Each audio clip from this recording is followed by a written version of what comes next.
Assalamu alaikum metric class. Chapter number 5 Environmental Chemistry Part 1 that is the atmosphere. आज हम पढ़ेंगे sources of pollutants and its effects and the acid rain. ठीक है, तो start करते हैं sources of pollutants and its effects से. हमने लास्ट क्लास के अंदर pollutants के बारे में पढ़ा था. What are pollutants? Pollutants are the waste materials that causes pollution. वो waste material, वो फाजिल मादे जो हमारे environment को गंदा करते हैं, पॉल्यूटेड करते हैं, उन्हें हम पॉल्यूटेंट्स कहते हैं. अच्छा, आज हम पढ़ेंगे उनकी टाइप्स और उनके इफेक्ट्स को. तो पॉल्यूटेंट्स सबसे पहले carbon dioxide and carbon monoxide. ठीक है, CO is carbon monoxide and CO2 is carbon dioxide. ठीक है. अच्छा, सोर्स क्या है इसकी? ऑटोमोबाइल, बाइक्स में से या कार्स में से आपकी जो धुआं निकलता है उसमें से कार्बन डाइऑक्साइड और कार्बन मोनोऑक्साइड जो है वो खारिज होती है. एनवायरमेंटल रिस्क क्या है? हमारे माहौल को इससे खतरा क्या लायक हो सकता है? Production of smoke. इससे क्या होती है? स्मोक बनती है. स्मोक क्या होती है? स्मोक मिक्सचर होता है हमारा धुएं का, स्मोक का और फोग का. फोग वो वाटर वेपर्स होते हैं जो ठंडे मौसम की वजह से हमें देखने को मिलते हैं सर्दियों में. ठीक है. और जब हम ऑटोमोबाइल्स इस्तेमाल करते हैं, बाइक्स का, गाड़ियों का, तो जो उससे धुआं निकलता है वो जब फोग से जाके मिलता है तो एक कोलाइडल सॉल्यूशन बनाता है. ठीक है, उसे हम कहते हैं कलेक्टिवली स्मोक. तो it is a mixture of fog and smoke. ये पाकिस्तान में लाहौर में होती है बहुत ज्यादा. ठीक है, लेकिन दुनिया में जो सबसे ज्यादा पाए जाने वाले, जिसमें सबसे ज्यादा पाई जाती है जिस शहर के अंदर, वो है आपका चाइना के अंदर शंघाई है. उसमें सबसे ज्यादा जो है वो पाई जाती है स्मोक. ठीक है. अच्छा, कॉमन हेल्थ रिस्क क्या है? हमारी जिंदगी को, हमारी हेल्थ को, हमारी सेहत को इससे क्या इफेक्ट हो सकता है हमारी सेहत पे? तो कार्डियक डिजीज सबसे पहली तो कार्डियक डिजीज है, हार्ट प्रॉब्लम हो सकती है. ठीक है. दूसरा विजुअल डिफिकल्टीज, देखने में जो है वो प्रॉब्लम हो सकती है. जब फोग हमारी, जो स्मोक जो है वो हमारी आंखों में लगती है तो आंखें जलना शुरू हो जाती हैं. ठीक है. तो किसी का एक्सपीरियंस हुआ हो ये, तो किसी से पूछना. तो जब फोग, जब स्मोक जो है हमारी आंखों से इसका लिंक होता है, जब हमारी आंखों में लगती है तो हमें क्या होता है? आंखें जलती हैं. ठीक है. तो एक विजुअल डिफिकल्टीज पैदा होती है हमारे लिए. अच्छा, सेकंड पॉल्यूटेंट क्या है? Nitrogen monoxide and nitrogen dioxide. ठीक है, ये वाला हमारे पास नाइट्रोजन मोनोऑक्साइड है, एक ऑक्सीजन है इसमें,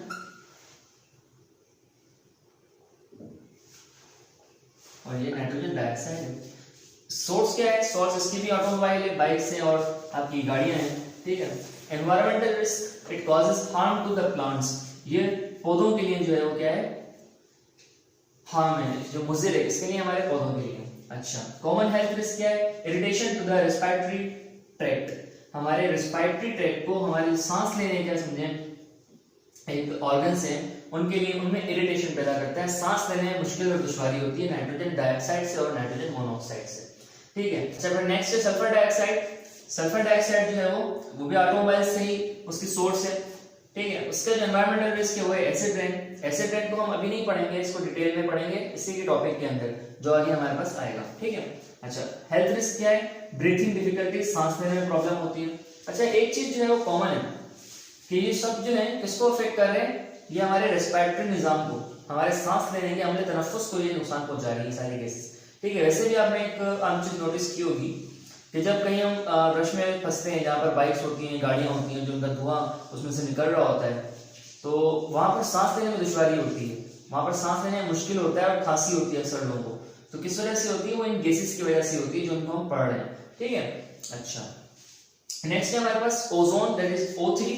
ठीक है जी. ये इसकी सोर्स क्या है? इसकी सोर्स है वोलेटाइल ऑर्गेनिक कंपाउंड्स. VOC का मतलब है वोलेटाइल ऑर्गेनिक कंपाउंड. अच्छा, वोलेटाइल ऑर्गेनिक कंपाउंड में क्या है हमारे पास? पेट्रोल और केरोसिन ऑयल वगैरह. ठीक है जी. ये हमारे क्या है? ये ओजोन के ऊपर जो है ओजोन लेयर बनाते हैं हमारे आसमान पे जाके. ठीक है. वो ओजोन लेयर जो है वो असल ओजोन लेयर जैसी नहीं होती, ये हमारे लिए क्या होती है? हार्मफुल होती है. एनवायरमेंटल रिस्क इसका क्या है? It causes harm to plants. ये पौधों के लिए नुकसानदेह है. ठीक है जी. और जो कॉमन हेल्थ रिस्क है इसका, वो हार्म्स लंग्स फंक्शन. ये हमारे लंग के फंक्शन को, हमारे जो फेफड़े हैं उनके फंक्शन को, उसके लिए मुज़िर है. ठीक है जी. अच्छा, last one is lead, PB. ठीक है. इसे LEAD लिखते हैं लेकिन इसे पढ़ते लेड है. ठीक है. एलिमेंट है, 82 एटॉमिक नंबर है इसका. ओके. P ब्लॉक एलिमेंट है. ये भी जो है वो ऑटोमोबाइल से निकलता है. ऑटोमोबाइल से किस सूरत में निकलता है? ये एक चीज मैं आपको बता देता हूँ कि जो हमारा पेट्रोल है, जब इसकी रिफाइनिंग होती है तो उसकी रिफाइनिंग के लिए हम इस्तेमाल करते हैं chemical that is tetraethyl lead. ठीक है, टेट्राइथाइल लीड इस्तेमाल किया जाता है पेट्रोल की रिफाइनिंग के लिए। तो जब हमारी गाड़ियां उस पेट्रोल को इस्तेमाल करती हैं तो क्या होता है, उसमें से धुआं निकलता है, और जो धुआं निकलता है उसमें से लेड की भी जो है वो सम क्वांटिटी जो है खारिज हो रही होती है। जो हमारे बड़े व्हीकल्स होते हैं, बड़ी गाड़ियां होती हैं, उनमें तो एक काबिलियत होती है कि वो क्या कर सकती हैं, वो लेड को एब्जॉर्ब कर लेते हैं। उनमें जो है वो कुछ ऐसे समझिए कि फिल्टर्स लगाए जाते हैं जो उसको लेड को जो है एब्जॉर्ब करते हैं, बाकी जो है धुआं वो खारिज कर देते हैं। लेकिन जो हमारी बाइक्स वगैरह होती हैं उनके अंदर ये काबिलियत नहीं होती कि वो इसको सक कर सकें और इसे जस्ट कर सकें पंप्स के अंदर, वो जो है खारिज कर देते हैं लेड को, टेट्राइथाइल लेड को। और क्या होता है फिर हमारे एनवायरनमेंट में लेड घूमता है। लेड तो वैसे भी एक टॉक्सिक एलिमेंट है, इंतहाई टॉक्सिक एलिमेंट है। ठीक है, अच्छा इसकी जो है एनवायरमेंटल रिस्क क्या है, न्यूरोलॉजिकल डिफिकल्टीज होती हैं। ठीक है जी, ये हमारे किसको नुकसान पहुंचा रहा है, ये हमारे नर्वस सिस्टम को नुकसान पहुंचा रहा है डायरेक्ट। तो नर्वस सिस्टम को नुकसान पहुंचाने की वजह से कॉमन हेल्थ रिस्क क्या रखा गया है, लर्निंग प्रॉब्लम्स इन चिल्ड्रंस। बच्चों के अंदर जो एक पढ़ने की सलाहियत है, लर्न करने की सलाहियत है, वो जो है वो कम हो जाती है। किसकी वजह से, लेड की वजह से। जो हम देख रहे हैं कच्चा नर्से से कि जो हम पढ़ रहे हैं, जो बच्चे हमारे पढ़ते हैं, वो सुबह पढ़ा शाम भूल गए। ठीक है, आज जो है बता दिया गया तो अगले दिन को याद ही नहीं होता है। किस वजह से हो रहा है, ये लेड की वजह से हो रहा है। ये हमारा एनवायरमेंटल रिस्क है। ठीक है जी, हमारा नुकसान पहुंचा रहा है हमारे एनवायरमेंट को।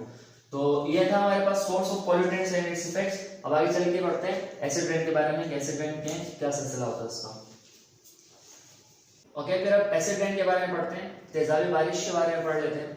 तो ये कैसे होती है, बर्निंग फॉसिल फ्यूल। जब हम फॉसिल फ्यूल को जलाते हैं, लाइक पेट्रोल को जब हम जो है बर्न करते हैं, तो उससे क्या होता है, उससे रिलीज होती है सल्फर डाइऑक्साइड और NOx that is nitrogen monoxide and nitrogen dioxide. ठीक है,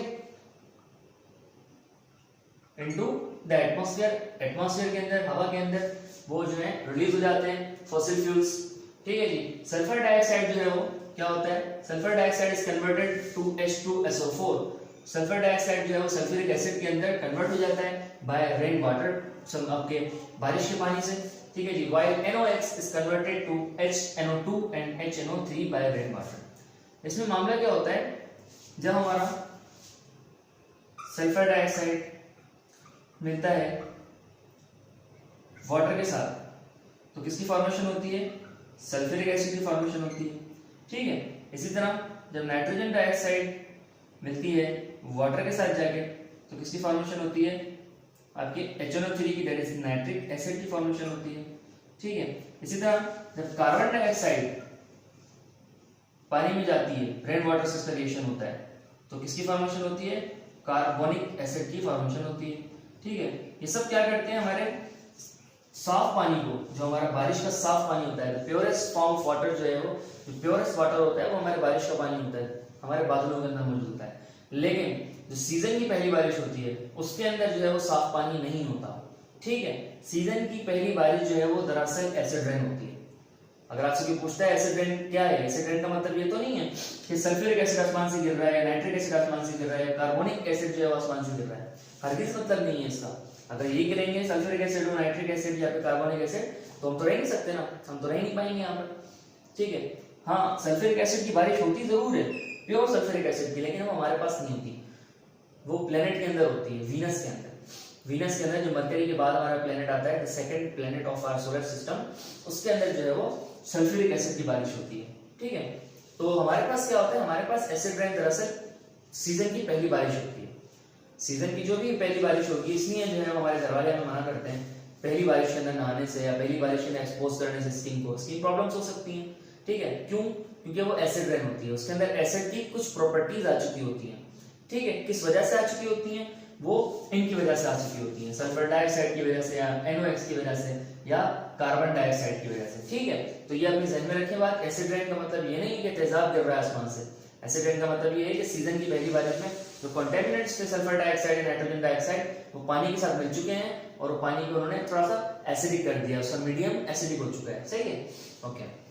rain water somewhat becomes acidic because it contains dissolved carbon dioxide. Rain water जो है वो क्या बन जाता है, वो एसिडिक बन जाता है, क्योंकि उसके अंदर जो है कार्बन डाइऑक्साइड मौजूद होती है dissolved from the atmosphere. Atmosphere से माहौल के अंदर कार्बन डाइऑक्साइड में बढ़ा, जब हम फ्यूल जलाते हैं, जब हमारा पेट्रोल जलता है, जब लकड़ियां जलती हैं तो कार्बन डाइऑक्साइड रिलीज होती है, और कार्बन डाइऑक्साइड क्या करती है, वो एटमॉस्फेयर माहौल में चली जाती है, और माहौल में उसका जो रिएक्शन होता है रेन वाटर के साथ, तो रेन वाटर को क्या कर देती है, वो एसिडिक बना देती है। जैसे मैंने पहले भी इस चीज को कहा कि हमारा जो रेन वाटर होता है वो प्योरेस्ट वाटर होता है, लेकिन इन चीजों की वजह से वो क्या हो जाता है, हमारी वजह से, हमारे जो है वो व्हीकल्स को, ऑटोमोबाइल्स को इस्तेमाल करने की वजह से वो हम पानी क्या कर देते हैं, वो गंदा कर देते हैं। ठीक है, the pH of rain water, अच्छा इन सारे मामले की वजह से क्या होगा, जो पीएच है, जो पावर ऑफ हाइड्रोजन है रेन वाटर की, वो क्या हो जाएगी, ड्रॉप्स टू 4, वो 4 पे चली जाएगी। हमने पढ़ा था सेकंड चैप्टर के अंदर इसको कि 4 किसकी होती है, पीएच एसिड्स की होती है, तो रेन वाटर क्या बन जाएगा, एसिड बन जाएगा। ठीक है,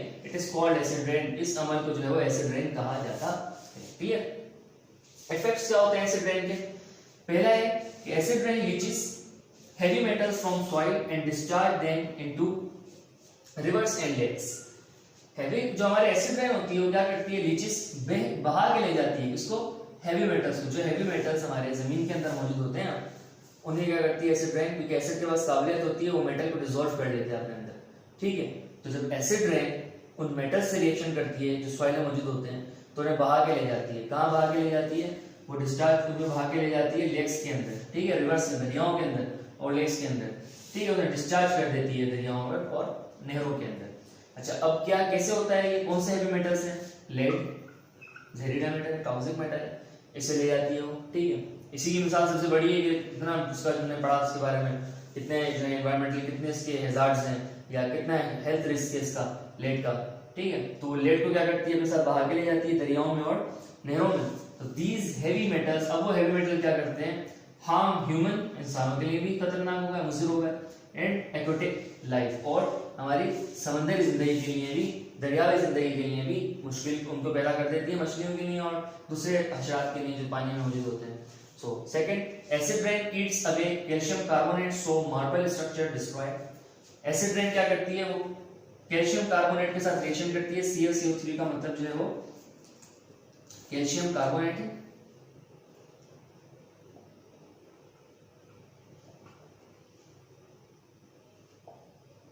ये भी एक बेस के तौर पे जो है वो रिएक्ट करता है। तो एसिड रेन इसका रिएक्शन होता है और क्या करता है, हमारा जो है मार्बल के अच्छे से मार्बल बनता है, जो हमारे घरों में मार्बल होता है ना, जो मार्बल की बिल्डिंग्स होती है उसमें कैल्शियम कार्बोनेट होता है, तो मार्बल से इसका रिएक्शन होता है और वो जो क्या कर देता है, उसे डिस्ट्रॉय कर देता है। आपने देखा होगा संगमरमर की जो बिल्डिंग्स होती हैं, या एक जो है स्टैच्यू ऑफ लिबर्टी यूएसए में, आई थिंक आपने देखा होगा, आपने शायद उसके बारे में जब सर्च करें आप तो उसमें आपको देखिएगा मिलेगा कि पहले जो ये था आपका स्टैच्यू ऑफ लिबर्टी, ये व्हाइट कलर था इसका, लेकिन तेजाबी बारिशों की वजह से, पॉल्यूशन की वजह से उसका कलर क्या हो गया, वो क्या आपका ब्रॉन्ज कलर में जा रहा है, वो ब्राउनिश कलर का हो गया। ठीक है, तो ये किस वजह से हुआ, एसिड रेन की वजह से हुआ है। अच्छा, acid rain makes the soil acidic, so it becomes sterile. अच्छा जी, एसिड रेन क्या करती है, हमारी सॉइल को, हमारी मिट्टी को एसिडिक बना देती है। ठीक है, क्योंकि खुद भी एसिडिक होती है। अब एसिडिक जब हमारी मिट्टी हो जाती है तो क्या बन जाती है, वो स्टेराइल बन जाती है। दो तरह की जमीनें होती हैं, मैं बता देता हूं आपको। एक जमीन को हम कहते हैं फर्टाइल, दूसरी जमीन को कहते हैं स्टेराइल। ठीक है जी, फर्टाइल जमीन जो हम क्या कहते हैं उसे, ऐसी जमीन जिसमें खेती की जा सके। ठीक है जी, जरखेज जमीन। और स्टेराइल जमीन कौन सी होती है, बंजर जमीन, जिसमें खेती नहीं की जा सकती क्योंकि वो एसिडिक हो चुकी होती है। अच्छा जी, last, acid rain harm plant and trees as well. Acid rain की वजह से हमारे पौधों को भी नुकसान पहुंचता है और दरख्तों को भी नुकसान पहुंचता है। ठीक है, क्योंकि जमीन जब स्टेराइल हो जाती है तो उसमें वैसी तरह पौधे नहीं उग सकते, और जो उगे हुए हैं उनके ऊपर जब एसिड गिरेगा तो उनकी नशोनुमा को खराब कर देगा, उनको जला देगा। ठीक है, तो ये था एसिड रेन और उसके इफेक्ट्स। तो यही था आज का लेक्चर हमारा। इसमें लेक्चर नंबर 2 के अंदर हमने डिस्कस किया, कुछ पॉल्यूटेंट्स को हमने पढ़ा और उनके इफेक्ट्स को पढ़ा, और एसिड रेन और उसके इफेक्ट को पढ़ा। इंशाल्लाह नेक्स्ट लेक्चर में आपसे मुलाकात होगी, तब तक ख्याल रखिएगा। अल्लाह हाफिज़।